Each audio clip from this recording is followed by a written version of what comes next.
Europe 1 Matin. C'est une femme engagée qui est ce matin en direct sur Europe 1, comédienne et réalisatrice à succès. Elle a toujours soutenu les sans-papiers et le droit au logement. Bonjour Josiane Balasco. Bonjour. Merci d'être avec nous. L'hiver est là. Il va arriver, là. oui, c'est ça va arriver. C'est pour ça que j'ai été déléguée par mes camarades des associations pour venir parler des problèmes qui se passent en ce moment, notamment d'hébergement. Le 115 est absolument saturé. 115, c'est le centre où l'on appelle pour avoir une place dans un foyer ou n'importe où, dans un hôtel, à tel point qu'ils doivent faire des roulements, c'est-à-dire que des familles qui sont absolument à la rue ne peuvent passer que 3 jours dans un endroit, ensuite elles vont dehors, ensuite il y a d'autres familles qui viennent, voilà. Enfin, tout ça étant dû au fait... En plus, les réquisitions ne se font pas comme il faudrait, il y a plein d'endroits qu'on pourrait réquisitionner, voilà. Les gouvernements se succèdent. Et puis finalement, les situations se ressemblent. Est-ce que vous avez le sentiment que rien ne change ou est-ce que c'est un raccourci ? C'est très lent, c'est très très lent. À ce moment-là, si ça change, c'est très lent. Nous, on a un chef de l'État qui peut faire la guerre très vite au Mali, envoyer des troupes pour défendre un pays, la liberté d'un pays, c'est tout à fait respectable. Mais il faudrait qu'il s'engage à faire la guerre à la misère en France. Et surtout, le mal logement en fait partie. C'est-à-dire il y a beaucoup de gens qui vivent dans des logements précaires, dans leur voiture, même des gens qui travaillent. Hein, c'est pas forcément des... Et qui se retrouvent dans l'incapacité de payer un loyer. Vous attendez donc une prise de position, une intervention du président de la République. Hollande, oui, puisqu'en plus il rencontre des associations demain. Ouais.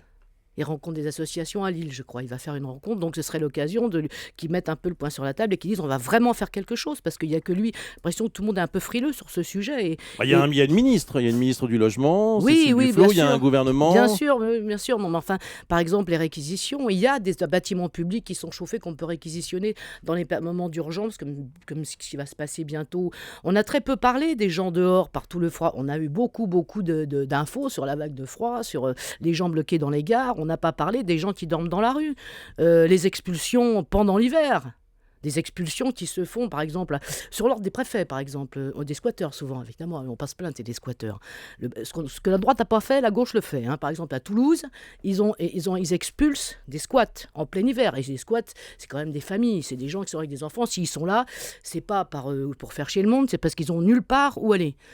Voilà, donc ça c'est un exemple de ce qui se passe et je pense que François Hollande, puisqu'il va se retrouver face à des assos, il pourrait dire maintenant on va vraiment faire une politique de construction de logements sociaux, parce qu'il y en manque énormément, sinon il n'y aurait pas ce problème, et il y aura encore moins le problème de l'inflation des loyers, et s'il y avait suffisamment de logements sociaux. Ce que la droite n'a pas fait, la gauche le fait, c'est plus la déception là dans votre voix, c'est de la colère. Oui, là c'est un petit peu de la colère. Ça c'est peut-être sporadique. Hein. Je dis pas que c'est la totalité des gens. Mais enfin, il se trouve que ça s'est passé là.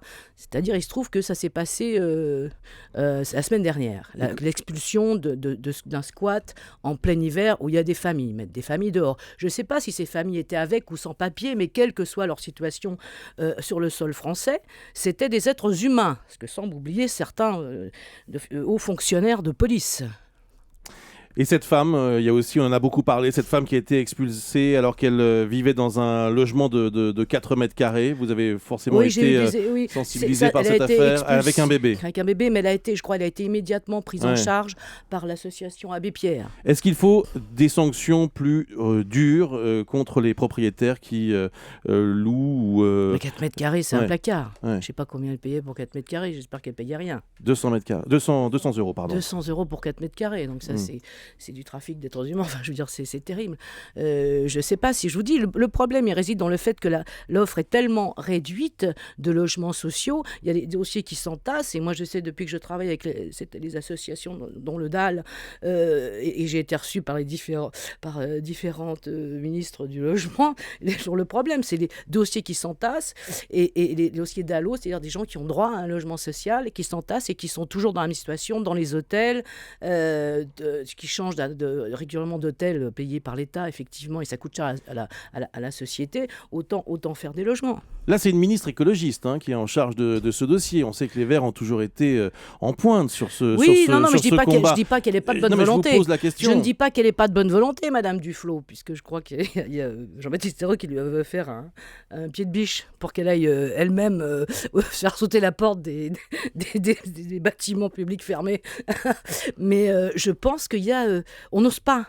Je pense qu'il y a est-ce qu'on n'ose pas faire les choses, on n'ose pas dire bon d'accord, on peut réquisitionner parce que les maires des communes ont le droit de réquisitionner dans certains cas d'urgence, mais est-ce qu'ils vont pas le faire parce qu'ils ont peur de toute façon que ça fasse une sorte d'appel d'air, que tous les pauvres viennent dans leur commune, vous savez l'appel d'air, le fameux appel d'air qui revient toujours sous la gauche, sous la droite, quand c'est pas les immigrés, c'est les pauvres. Voilà, l'appel d'air des pauvres, si jamais on réquisitionne un truc, ils vont tous venir chez nous. La principale mesure que vous demandez et que vous demanderez demain au président de la République, c'est les réquisitions. Moi, je ne demanderai pas parce que je ne serai pas là. Ouais. C'est lui, il sera à Lille et il sera devant des gens qui, eux, connaissent très très bien. C'est des réquisitions et puis une politique du logement qui soit vraiment efficace et de la construction et tout ça. Parce que, je reviens sur les immigrés, puisque, par exemple, il y a eu, je crois, 28 000 ou 29 000, 38 000 ou 39 000 expulsions, ce qui est un record, qui n'est pas tout à fait dû entièrement à M. Valls, qui en a fait une partie du boulot quand même. Ouais. Mais savez-vous combien coûtent les expulsions, en gros, chaque année à la communauté ? En 2009, c'est-à-dire alors, à une époque où il y avait moins d'expulsions, ça a coûté 553 millions d'euros à l'année. Alors imaginez maintenant ce que ça coûte, voyez ? Donc, avant, on peut parler du chiffre, parce que nos différents et respectifs... disons, ministres de l'Intérieur, poulet en chef, sont très forts sur les chiffres, ils ne parlent pas de ce genre de chiffres. Voilà. 7 mois de présidence Hollande. Oui. Bilan, Josiane Balasco. Écoutez, moi je ne suis pas là pour faire le bilan. Vous avez voté François Hollande. J'ai voté François Hollande, ce qui ne m'empêche pas d'ouvrir ma gueule. J'ai toujours dit, moi j'ai pas ma carte du PS. Je suis là pour défendre des gens qui, eux, n'ont pas droit à la parole.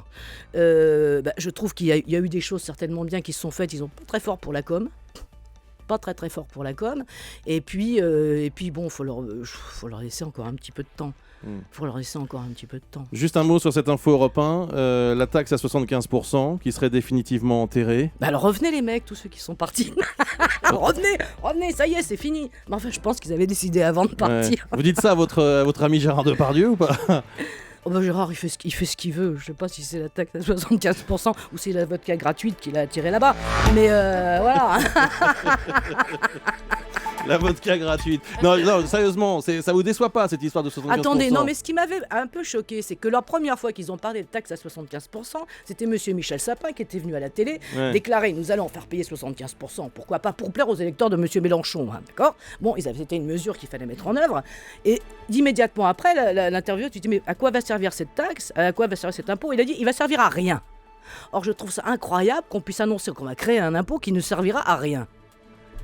Le coup de gueule de Josiane Balasco ce matin sur Europe 1, sur le mal logement et puis sur d'autres sujets. Merci d'avoir été avec nous ce matin. Merci à vous. Très bonne journée.